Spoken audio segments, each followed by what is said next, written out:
Hello cine lovers, welcome to Chitralahari media. ఇంతవరకు మన ఛానల్లో ఫిక్షనల్ స్టోరీస్ అండ్ రియల్ స్టోరీస్తో తీసిన మూవీస్ అండ్ సిరీస్ కోసం రివ్యూస్ చెప్పుకున్నాం.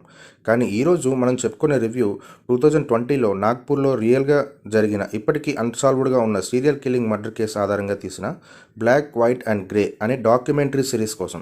ఈ డాక్యుమెంటరీ సిరీస్ 6 ఎపిసోడ్స్తో సోనీ లివ్లో మనకి స్ట్రీమ్ అవుతుంది.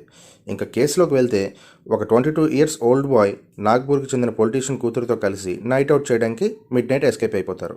అలా ఎస్కేప్ అయిన మిడ్ నైట్ నుంచి నెక్స్ట్ 2 days వరకు వరుసగా 4 మర్డర్స్ జరుగుతాయి, డిఫరెంట్ ప్లేసెస్లో అండ్ డిఫరెంట్ పీపుల్వి. అందులో ఒకరెవరో కాదు, ఆ పొలిటీషియన్ కూతురు. అండ్ ఇంకా మిగతా ముగ్గురు వేరే వేరే ప్లేసెస్కి చెందిన డిఫరెంట్ పీపుల్. అయితే ఈ అమ్మాయి మర్డర్తో సహా మిగతా 3 మర్డర్స్ చేసింది కూడా ఎవరో కాదు, ఆ అమ్మాయి బాయ్ ఫ్రెండ్. అండ్ ఇంకో ట్విస్ట్ చెప్పనా, ఆ అబ్బాయి ఎవరో కూడా కాదు, ఆ పొలిటీషియన్ దగ్గర పనిచేస్తున్న డ్రైవర్ కొడుకు. ఏంటి ట్విస్ట్లన్నీ చెప్పేస్తున్నాను అనుకుంటారా? అక్కడే ఉంది అసలు మ్యాటర్. ఎందుకంటే ఇది డాక్యుమెంటరీ కదా. సో అసలు ఆ అబ్బాయికి తన గర్ల్ ఫ్రెండ్ చంపాల్సిన అవసరం ఏముంది? అండ్ ఎవరో ఆ అబ్బాయికి కూడా సంబంధం లేని ఇంకో ముగ్గురిని ఎందుకు చంపాడు? అండ్ ఈ సీరియల్ మర్డర్స్ వెనుక కోణం ఇంకా ఏమైనా ఉందా? అసలు ఎందుకు ఇప్పటికీ ఈ కేసు అన్సాల్వ్డ్గా ఉండిపోయింది అనేది మనం సిరీస్లో చూస్తాం. ఈ సిరీస్లో మనకి ప్రతి ఎపిసోడ్లో ఒక ట్విస్ట్ ఉంటుంది.